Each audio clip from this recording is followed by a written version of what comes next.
Hi! నేను మీ హరిత. మీకో ఇంట్రెస్టింగ్ న్యూస్ చెప్పనా? ఒకతను అందంగా ఉందని 6,00,000 ఖర్చు పెట్టి మరీ మ్యారేజ్ చేసుకున్నాడు. కానీ ఫస్ట్ నైట్ రోజు జరిగిన ట్విస్ట్ తెలిస్తే మీరు ఖచ్చితంగా ఆశ్చర్యపోతారు.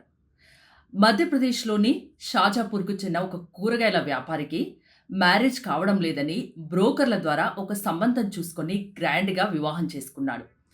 మ్యారేజ్ అయిన ఫస్ట్ నైట్ రోజు వధువు తనకు పీరియడ్స్ వచ్చిందని చెప్పింది. ఆ తర్వాత 2 రోజులకే ఒంట్లో బాగోలేదని పుట్టింటికి చెక్కేసింది. సరేలే అని వరుడు కూడా వెయిట్ చేశాడు. కట్ చేస్తే కరెక్ట్‌గా 25 రోజుల తర్వాత మళ్ళీ అత్తగారింటికి వచ్చింది వధువు.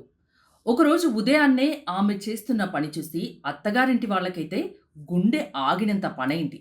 ఎందుకో తెలుసా? ఆ వధువు తన ముఖానికి షేవింగ్ క్రీమ్ రాసుకుంటుంది. అవునండి. తీరా ఆరా తీస్తే తెలిసిన నిజమేంటంటే ఆమె అమ్మాయి కాదు.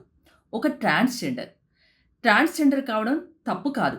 కానీ అసలు గుర్తింపును దాచిపెట్టి డబ్బుల కోసం పక్కా స్కెచ్‌తో మోసం చేశారని వరుడి కుటుంబం పోలీసులను ఆశ్రయించింది. పోలీసులు ఇప్పుడు ఆ వధువు ఫ్యామిలీ మీద చీటింగ్ కేసు నమోదు చేశారు. దీనిపై మీరేమంటారు? కామెంట్ చేయండి మరి.